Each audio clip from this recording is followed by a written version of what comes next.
This is Duke University. Global trade and environmental justice. Human rights issues are still. The term Ubuntu. About the Alien and Sedition Acts. Is making inferential discovery. The importance of an archive. The John Hope Franklin Center. Well, thank you very much for that very kind welcome and introduction.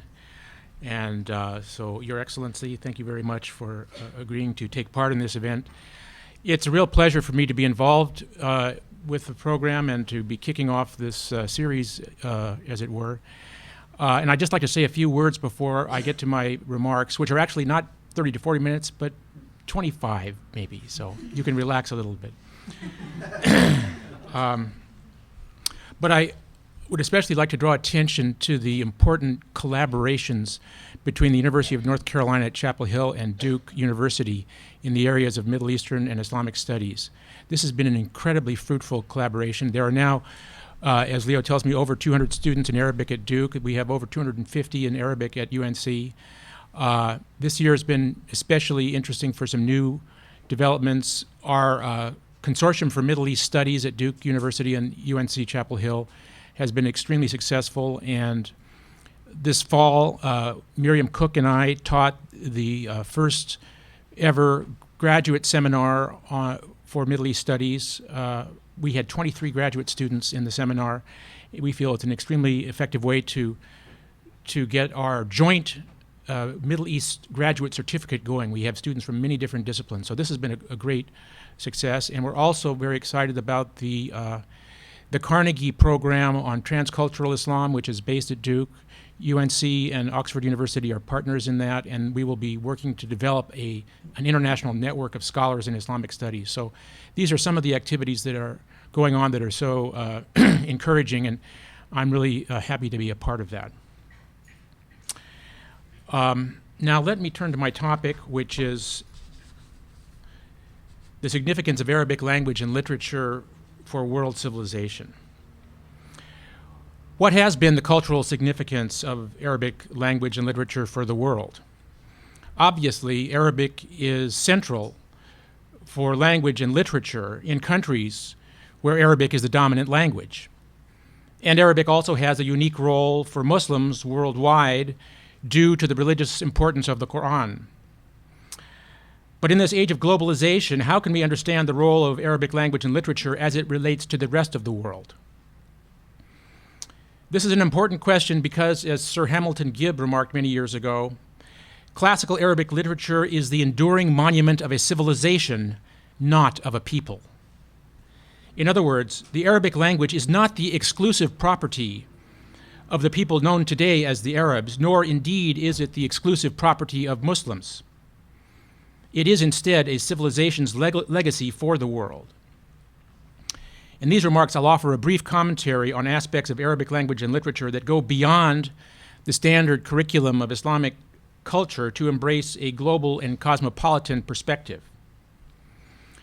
According to some estimates, in the year 2000, there were roughly 220 million native speakers of Arabic, but as many as 450 million who could be counted as Arabic speakers to some degree when one includes non-Arabs who have learned the language. In addition, Arabic is the language of religious practice for perhaps 1.5 billion Muslims around the world. Arabic literature is the repository of a vast number of literary compositions covering all fields of culture, religion, history, and science. Arabic is considered a West Semitic language, and it belongs to the family of languages with alphabetic scripts such as Hebrew, Aramaic, and Ethiopic that all ultimately descend from ancient Phoenician. Old written forms of the Arabic language are found in rock inscriptions throughout the Arabian Peninsula and as far north as Syria, employing several different scripts ultimately deriving from South Arabia.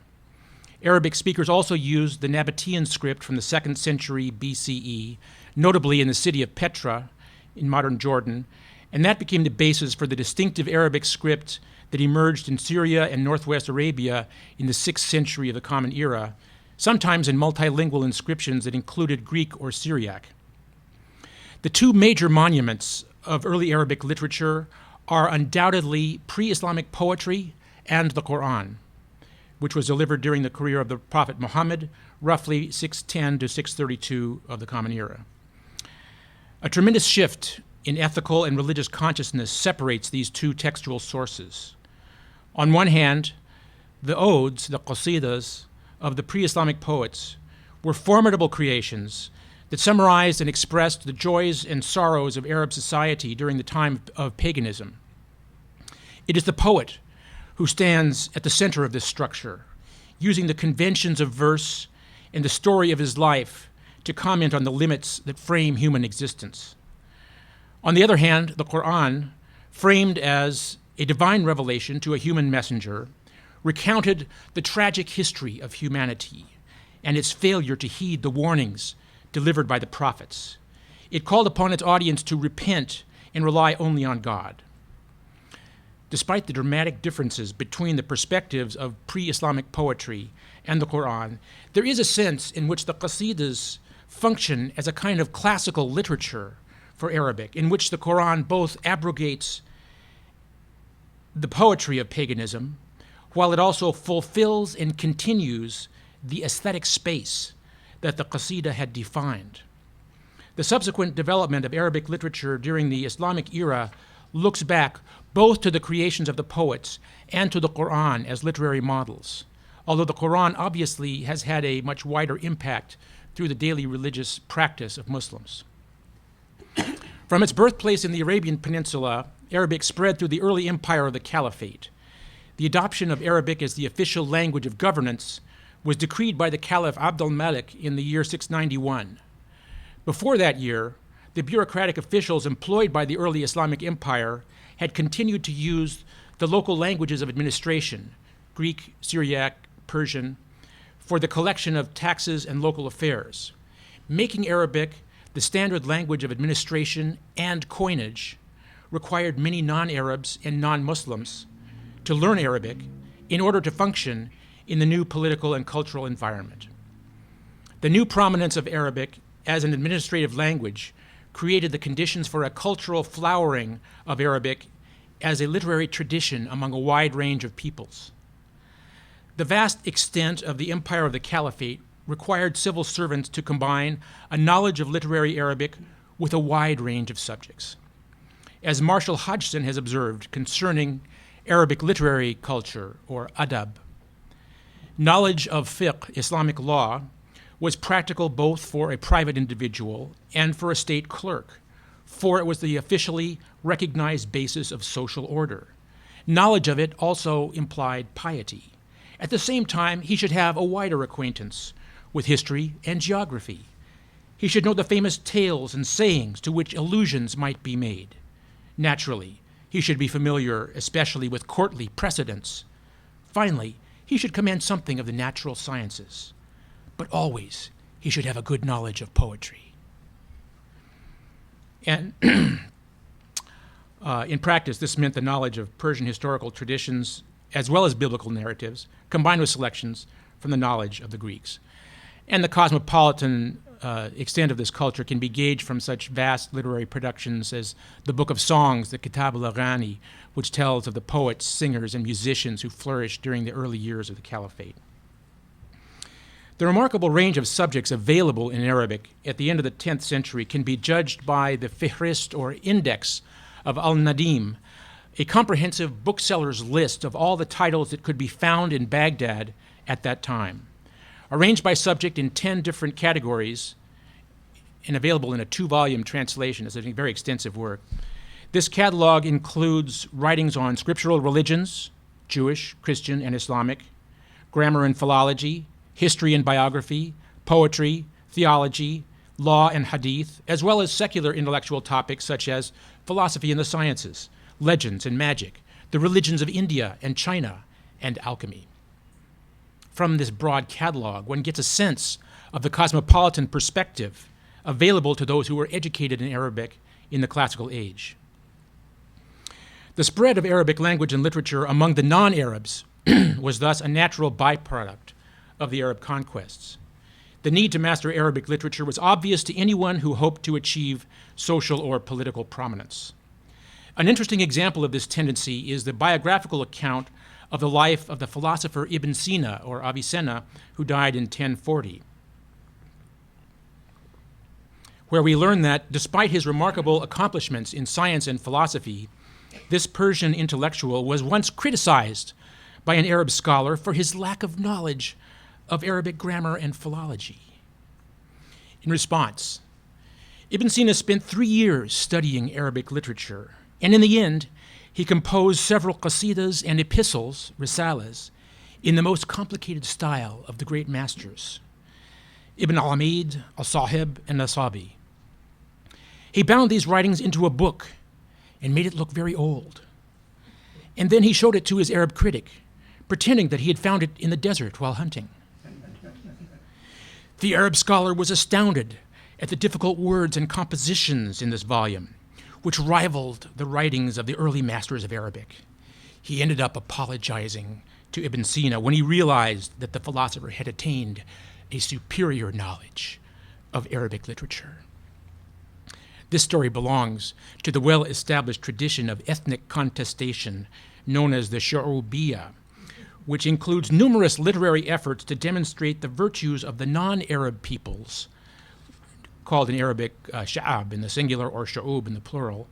These writings demonstrated the superiority of the non-Arabic peoples over the Arabs by using the medium of classical Arabic. It is no secret that there were many non-Arabs who became among the most prominent scholars of all the different sciences found in Arabic. This phenomenon is perhaps explainable by the fact that the non-Arabs had to make extraordinary efforts in order to master literary Arabic when it was not their mother tongue. Thus, in history as well as in Quran commentary, there is perhaps no more famous name than the Persian scholar at-Tabari, whose monumental works are landmarks of scholarship in those fields. The development of Islamic law was distinguished by the work of al-Marghanani, theology by al-Maturidi, the study of prophetic sayings or hadith by al-Bukhari, and Arabic grammar, of course, by Sibawayh. In other words, all these fields benefited from the contributions of non-Arabs to perhaps a greater distinction than the Arabs. It is perhaps less widely known that non-Muslim religious groups had an extensive Arabic literature as well. There is much to be learned from the massive German history of Christian Arabic literature that was compiled by the scholar Georg Graf over 50 years ago. This 5-volume work was simply a listing of titles, more or less. It describes the Arabic translations of the Bible and of the writings of the Greek, Syriac, and Coptic church fathers, as well as hundreds of Arabic writings by scholars of the different Christian churches of the East, Melkites, Maronites, Nestorians, Jacobites, and Copts, up to the end of the 19th century. Likewise, there has been over the centuries an extensive literary production in Arabic by Arabic-speaking Jews. This includes the remarkable development of Judeo-Arabic literature, which was classical Arabic written in the Hebrew script. Major works in this category include the biblical commentary by the Baghdadian scholar Saadia Gaon, as well as the monumental philosophical treatise, The Guide to the Perplexed, by the Andalusian thinker Moses Maimonides, which was not printed in Arabic script until the 1950s, when a Turkish scholar undertook the edition. Judeo-Arabic was also the medium chosen by another Andalusian writer, Judah Halevi, in his 12th century defense of Judaism, known as Al-Khuzari. In many respects, this was another example of the Shu'ubiyya movement that used the Arabic language to proclaim the supremacy of the non-Arab peoples.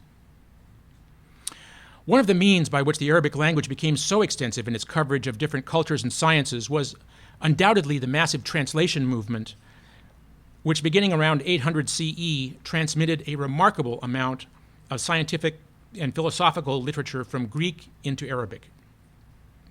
This movement, which was largely facilitated by highly educated Syriac Christians, frequently involved an initial translation from Greek into Syriac, followed by another translation from Syriac into Arabic. It was only somewhat later that scholars such as the Christian physician Hunayn ibn Ishaq mastered Greek sufficiently to translate scientific and medical works directly into Arabic. The curriculum of Greek sciences that entered Arabic included the medical works of Galen and Hippocrates, the mathematics of Euclid, the logic, physics, and metaphysics of Aristotle. Prominent translators also included the Sabian pagan Thabit ibn Qurra, renowned for his mathematical studies, He was one of a number of Hellenistic pagans from the city of Haran in Syria who avoided theological criticism by claiming to be the monotheistic Sabians mentioned in the Quran. Later on, Andalusian scholars translated the Arabic philosophical writings of Aristotle and Ibn Rushd into Latin at a time when the writings of the Greek philosophers were mostly unavailable in Europe. Thus it was that Christian theologians such as St. Thomas Aquinas studied Aristotle and his Arabic commentator Ibn Rushd in versions that were made available from Arabic sources. In addition, there were astronomical and medical texts translated into Arabic from Indian languages, presumably Sanskrit, including the famous astronomical tables known as the Zij-Hind and other works. Outside of the scientific realm, one of the most popular compositions in the history of world literature, the collection of Indian stories known as the Panchatantra, was translated into Arabic from the Middle Persian version by the Abbasid minister Ibn al-Muqaffa under the title Kalila wa Dimna. This Arabic work was in turn translated into almost all of the world's languages, and a dozen stories from this tradition found their way into the Aesop's Fables, published in English by the pioneering English printer William Caxton in 1484. On the level of geography, Arabic became the medium for describing the world much more comprehensively than was possible in other languages before the European expansion of the 16th century. Building on the knowledge of Greek scientists like Ptolemy, Arab geographers combined personal travel research with administrative reports to gain much more extensive knowledge of the regions of the world than their predecessors. Here I'll just mention a couple of examples out of many. As far as Northern Europe was concerned, there is the example of Ibn Fadlan, who in 921 led an embassy from the Abbasid Caliph al-Muqtadir to the Bulgar king on the Volga River in southern Russia. His Arabic travel narrative, rediscovered in the 20th century from a manuscript in Iran, describes his travels through Central Asia and his encounters with Nordic peoples that were evidently Vikings. And this travel account has appeared in a Hollywood version in the 1999 film The 13th Warrior. On a more extensive level, the famous Rihla, or travel narrative of Ibn Battuta from the 14th century, is the Arabic account of his travels from Morocco to China and back, as well as his visits to Spain and West Africa. This account was actually composed by a literary scholar named Abu Juzay, to whom Ibn Battuta dictated his recollections, and it includes passages which seem to have been copied from the writings of other travelers such as Ibn Jubayr. And there are questions about whether he actually visited all the places that he mentioned in his travels. Nevertheless, Ibn Battuta's travel narrative is a remarkably detailed and richly informative work that provides important information about the holy places of Mecca and Medina, Cairo under the Mamluks, Anatolia at the time of the rise of the Ottomans, Delhi under the Tughlaq dynasty, the Maldives, Sri Lanka, Bengal, Malacca, and Quanzhou in China. Having traveled far more extensively than the European traveler Marco Polo, Ibn Battuta was able to take advantage of his status as a scholar of Islamic law to find employment and patronage practically everywhere he went. He took advantage of the openness of the Eurasian continent after the Mongol conquests, and the result was an unmatched depiction of a wide range of Muslim and non-Muslim societies across the world. Arabic also became a medium by which Arabic scholars studied the cultures and religions of other peoples of the world. One of the most remarkable examples is the scholar al-Biruni, who died in 1048. He studied Sanskrit texts on science and religion while in the service of the Turkish conqueror Mahmud of Ghazna. Al-Biruni's study of Indian religion and culture seems to have been pretty much forgotten until his great work on India was rediscovered by European Orientalists in the 19th century. I say that because there's only one manuscript that survives of his big work on India. Al-Biruni is of interest not because he extended a universalizing recognition to Indian religions as such, but because of his typical method of using categories of Islamic thought as templates for understanding the Indian data.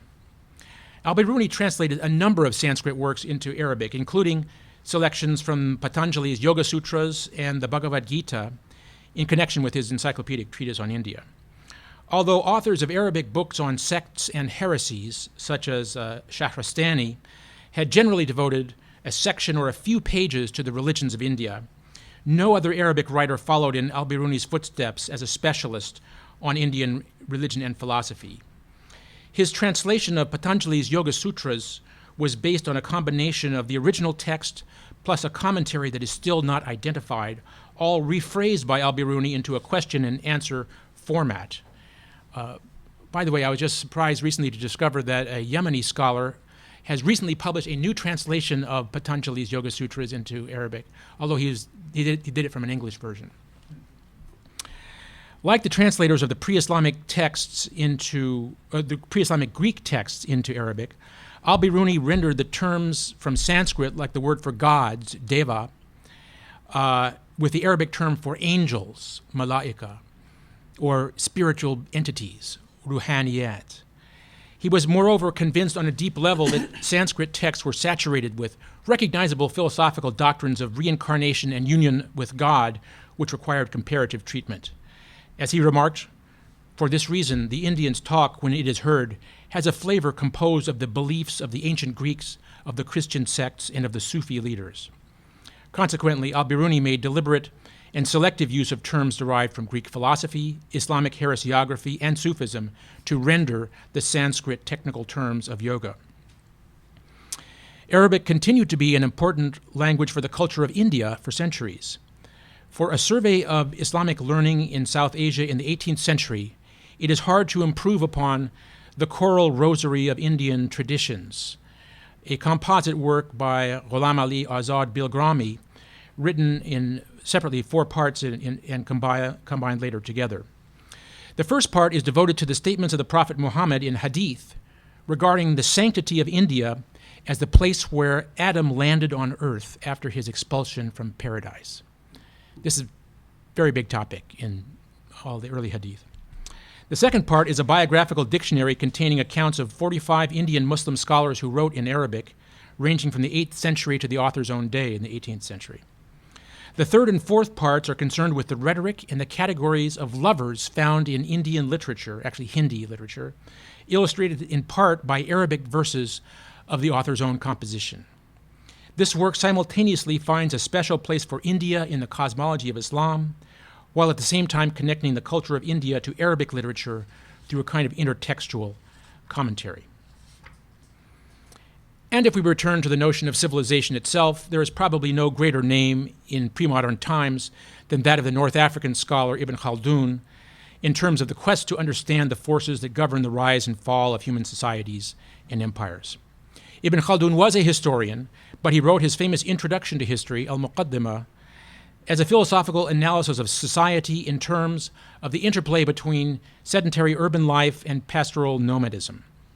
The range of examples that Ibn Khaldun used for his study included the ancient Greeks, Romans, Persians, and the Hebrews, and he paid special attention to the nomadic peoples, particularly the Arabs, the Berbers, the Mongols, and the Turks. His observation about the role of religion in fostering group feeling, or asabiya, have earned him the reputation of being the first sociologist. It's important to note that Ibn Khaldun was not primarily attempting to focus on an exclusively Islamic civilization. His work strove for universal application. He drew upon the rational categories of Greek science and philosophy in his understanding of prophecy and religion, and his Arabic writings had a major impact on Ottoman thinkers of the 18th century and have reached new audiences in the 19th and 20th centuries through scholarly French and English translation. Obviously, there is much more that could be said about the significance of Arabic language and literature for many different subjects. This is an immense field, and it has only been touched by such massive surveys as Karl Brockelmann's 5-volume German History of Arabic Literature, or Fuat Sezgin's more comprehensive German Survey of Arabic Literature, which in 9 volumes only goes up to the year 1038. One of the things you learn, by the way, from these publications is a significant proportion, perhaps a significant majority of Arabic writings have never been printed in any form, but are still in manuscript. So there are lots of projects waiting to be done. And I will not even attempt to say anything significant about the rise of modern Arabic literature with new forms of literary expression, such as free verse, the novel, and the drama, which is worthy of many more lectures in itself. So I will simply conclude with a couple of examples to indicate new possibilities, new cultural possibilities created by the experience of globalization from the early colonial era to the present regarding the role of Arabic in the United States of America. In one of these cases, Arabic serves to document the important presence of Islam in America through the African Muslims who were enslaved and brought to North America. One such example was Omar ibn Sayyid, who died in 1864. He was born in the region of Senegal and sold into slavery in 1807. He ended up spending his life as a slave in North Carolina, and he claims our attention because he was a Muslim scholar. He wrote a short autobiography of Arabic in 1831 while he was enslaved in Bladen County in this state, as well as several other documents, including portions of the Quran. This surprising presence of Islam in early America is only known to us because of the Arabic learning that was displayed by this remarkable individual and a few others like him. Another important case is the famous Lebanese poet Khalil Gibran, whose career took him from Mount Lebanon to New York at an early age, where he received support from American art patrons for his painting and literary abilities. One of the most popular writers in English today, Gibran was also part of an important circle of New York Arabic poets in the 1920s, which included Mikhail Naimi. Thus, Arabic has become an American literary language. And from another point of view, there has also been a long series of visits to America by Arabs, a number of whom have recorded their observations in literary form. This tradition of Arabic writing about America has recently become the subject of an important book illustrating the connections between the U.S. and Arabic culture dating from the 17th century. In short, from its ancient origins, Arabic has become a language of major significance, one of the 6 official languages of the United Nations, an enduring cultural property in the global heritage of civilization. The study of teaching of Arabic language and literature is consequently a subject of central importance that should be a top priority for the curriculum of humanistic studies. And for that reason, I congratulate and praise our teachers and scholars of Arabic in all of these programs. So thank you very much.